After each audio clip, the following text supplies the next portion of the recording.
Today, we're diving into a topic that's both important and complex: the history of police brutality in America. Now, let's be clear, this is not a light-hearted topic, and it's essential to approach it with sensitivity and respect. The history of police brutality in America is indeed complex and spans several centuries. It reflects broader societal issues related to race, class, and justice. The origins of modern policing in America can be traced back to the early 19th century with the establishment of municipal police forces. During this period, there were instances of police brutality, often targeting marginalized communities. The 20th century saw a rise in police brutality, particularly during the civil rights movement. This era also saw the birth of the Black Panther Party, which was formed in response to police brutality and racial inequality. The 21st century has seen a continued focus on police brutality and its impact on communities of color. The Black Lives Matter movement, which began in 2013, has been a significant force in bringing attention to this issue.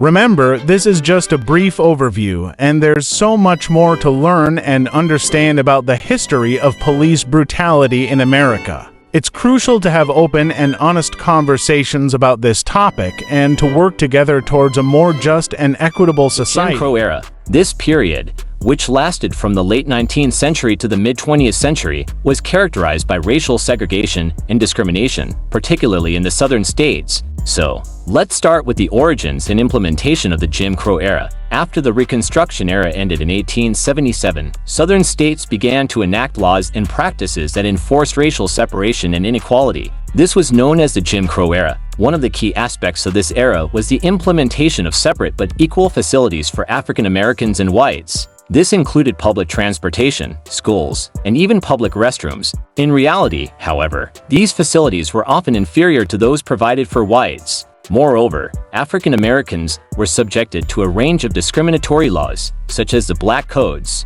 which restricted their rights and freedoms. These laws were often enforced through violence and intimidation, further perpetuating racial inequality. Rodney King was born on April 2, 1965, in Sacramento, California. He was a construction worker and aspiring entrepreneur, but he was primarily known for his involvement in a pivotal moment in American history. On March 3, 1991, King was stopped by the Los Angeles Police Department for a traffic violation. The officers involved in the incident, including Stacy Kuhn, Lawrence Powell, Timothy Wine, and Theodore Briseno, were later charged with excessive force in violating King's civil rights. On April 29, 1992, the officers were found not guilty in the trial, leading to the 1992 Los Angeles riots. This event had a profound impact on discussions about police brutality and racial tensions in the United States. So, there you have it, folks. The story of Rodney King and the events surrounding his case have left a lasting mark on American history. Crucial topic that has shaped national and international discussions on police violence and racial injustice.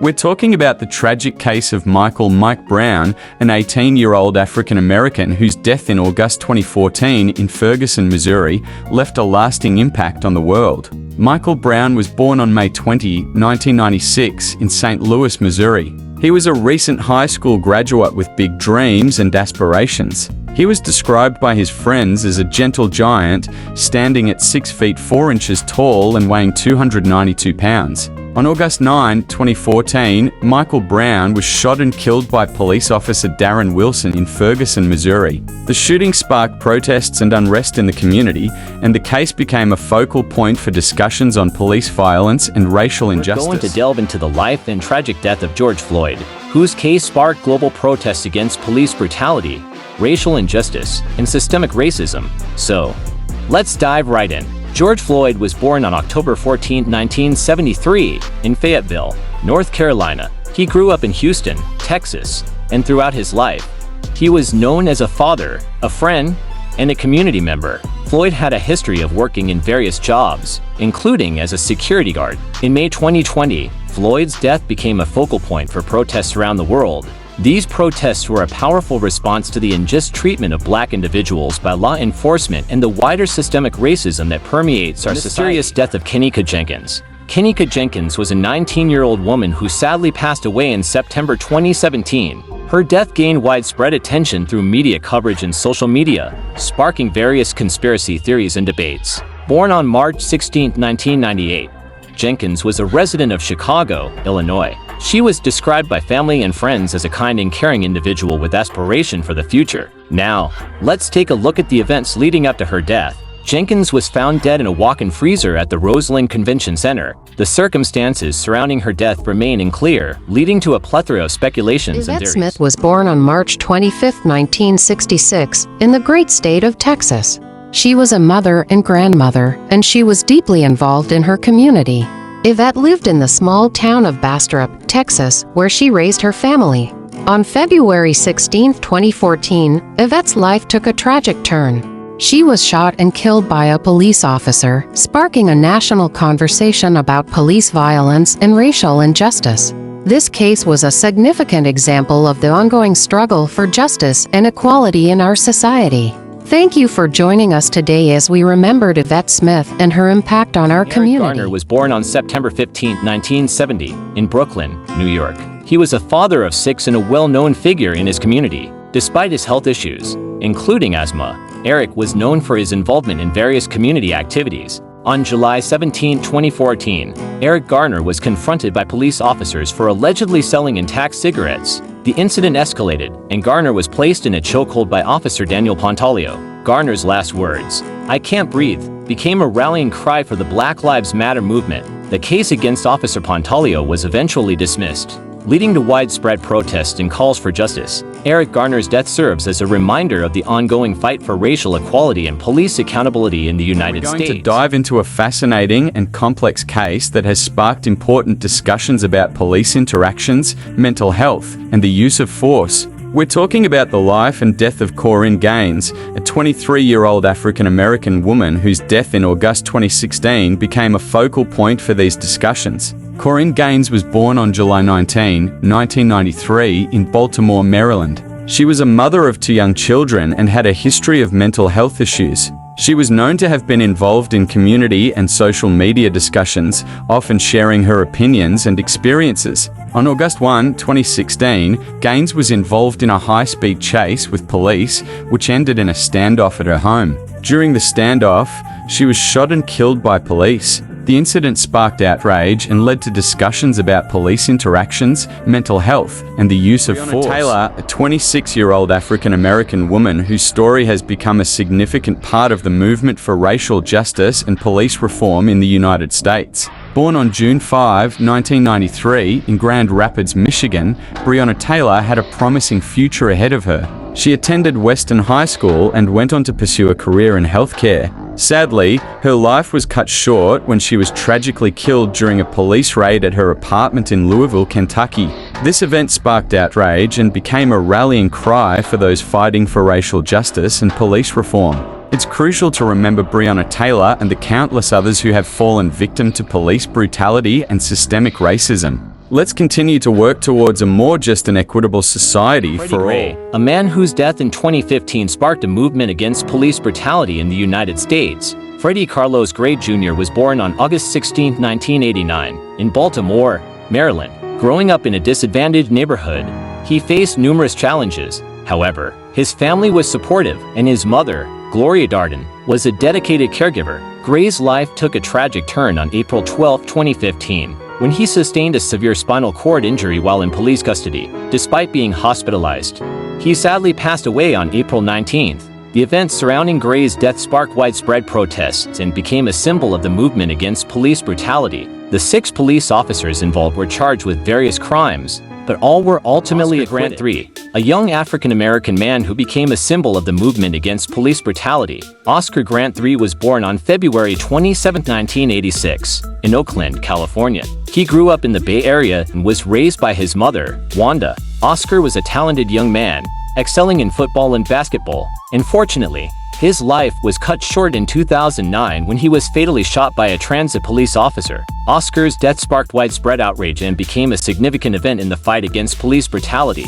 His story is a reminder of the importance of standing up for what's right and fighting for justice. Thank you for joining us today as we remember Oscar Grant III and his impact on our society. McDonald, a 17-year-old African-American teenager who was fatally shot by a Chicago police officer in 2014. His death and the subsequent handling of the case drew significant attention and controversy, leading to protests and calls for police reform. Laquan McDonald was born on September 25, 1997, in Chicago, Illinois. He grew up in a challenging environment on the south side of Chicago, facing numerous obstacles in his young life. In 2014, Laquan McDonald's life took a tragic turn when he was fatally shot by a Chicago police officer. The circumstances surrounding his death and the subsequent handling of the case sparked outrage and controversy. The case drew national attention, with many calling for police reform and accountability. Thank you for joining us today as we remember Laquan McDonald and the impact his life and death had on the conversation around police brutality and Alton reform. Sterling,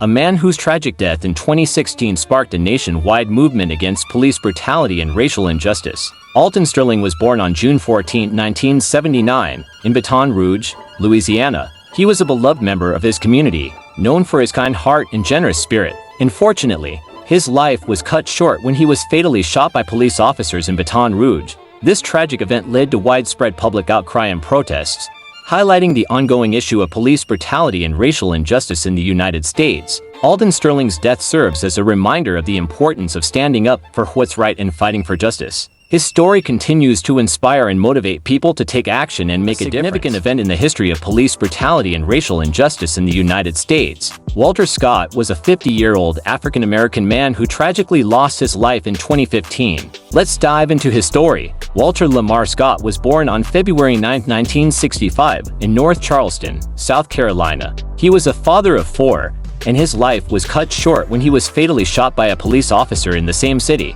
This heartbreaking incident was captured on video, which led to a massive outcry against police brutality and racial injustice. The events surrounding Walter Scott's death sparked a movement for change, highlighting the need for police reform in a more just society. His story serves as a reminder of the importance of standing up against injustice and fighting for equality. A 26-year-old African-American man whose tragic death in 2018 sparked important discussions about police misconduct and racial justice. Botham Jean was born on September 29, 1990, in the beautiful Caribbean island nation of St. Lucia. He later moved to the United States to pursue his education, studying accounting at Harding University in Searcy, Arkansas. At the time of his death, Botham was a tax accountant at PricewaterhouseCoopers, a prestigious accounting firm. He was a devout Christian, and his life was a testament to his faith. On September 6, 2018, Botham was tragically killed in his own apartment by a police officer who mistook his home for her own. This heartbreaking incident brought the issue of police misconduct and racial justice to the forefront of public discussions. It's important to remember Botham Jean's life and the impact his death had on our society. Let's continue to strive for a more just and equitable world for all. A 38-year-old African-American man whose tragic death at the hands of police in Tallahassee, Florida, in May 2020, brought significant attention and sparked discussions about police violence and racial justice. Tony McDade was born on August 4, 1981, in Tallahassee, Florida. He faced many challenges in his life, including a history of mental health issues. McDade was known in his community as a person who struggled, but he was also a beloved member of the LGBTQ community. Unfortunately, on May 29, 2020, McDade was shot and killed by police officers. This tragic event drew national attention and sparked conversations about police brutality and racial justice. It's important to remember Tony McDade and the countless others who have lost their lives due to police violence. We must continue to work towards a society where all lives are valued and respected. Manuel Ellis, a 33-year-old African-American man whose death in March 2020 became a focal point in discussions about police violence and racial injustice. Manuel Ellis was born on April 13, 1986, in Tacoma, Washington. He grew up in the city and was known for his vibrant personality and strong sense of community. Ellis worked at a local warehouse and was a beloved member of his family and friends. On March 3, 2020, Ellis was stopped by the police for jaywalking. During the encounter, Ellis was tased and handcuffed. The officers involved claimed that Ellis was resisting arrest, but eyewitnesses and body camera footage told a different story. Manuel Ellis's death sparked protests and discussions about police brutality and racial injustice. His story serves as a reminder of the importance of standing up for what's right and fighting for justice. Diallo, a 23-year-old Guinean immigrant who was fatally shot by New York City police officers in 1999. Amadou Diallo was born on September 2, 1975, in Guinea, West Africa. He moved to the United States in 1996, seeking better opportunities. He settled in the Bronx, where he worked as a street vendor. On February 4, 1999, Amadou Diallo was shot 41 times by four New York City police officers. The officers mistook him for a suspect in a series of rapes. The shooting became a pivotal moment in discussions about police brutality and racial profiling. Stanley Jones, a 7-year-old African-American girl who was tragically killed during a police raid in Detroit, Michigan, in 2010. Ayanna was born on August 27, 2002, in Detroit, Michigan. She was described as a vibrant and full-of-life young girl who was taken too soon. Her death drew significant attention and became a notable case in discussions about police practices and accountability. Unfortunately, Ayanna's life was cut short during a police raid in her home. The incident sparked outrage and led to a thorough investigation. The case was eventually settled, but the tragic loss of Ayanna's life will forever be remembered in the ongoing conversation about police practices and Terrence accountability. Crutcher was a 40-year-old African-American man who was fatally shot by a police officer in Tulsa, Oklahoma. His death became a significant event in discussions about police violence and racial injustice. Terrence was born on February 14, 1976, in Tulsa, Oklahoma. He was a father of 4 children, and his family described him as a caring individual who was always there to lend a helping hand. Unfortunately, on September 16, 2016, Terrence's life was cut short when he was shot by a police officer during a traffic stop. His death sparked national outrage and brought attention to the issue of police brutality and racial injustice. We must remember Terrence Crutcher and the countless others who have lost their lives due to police violence.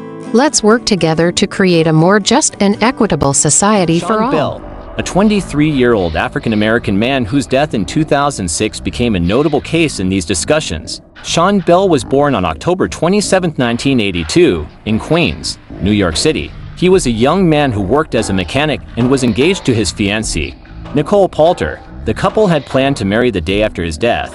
On November 25, 2006, Sean Bell was shot and killed by New York City police officers in a case that sparked widespread outrage and protest. The officers involved in the shooting were later acquitted of all charges, despite the fact that Bell was unarmed and posed no threat to the officers. Sean Bell's death was a tragic reminder of the ongoing issues of police misconduct and racial injustice in the United States. His story serves as a poignant reminder of the importance of addressing these issues and working towards a more just and equitable society. Chantel Davis. Chantel was a 23-year-old African-American woman whose death in 2012 sparked a significant discussion about police conduct and accountability. Born on March 20, 1989, in New York City, Chantel was known to her friends and family as a loving and caring person. She lived in Brooklyn and was described as vibrant and full of life. Now, let's dive into the incident that changed everything. On June 15, 2012,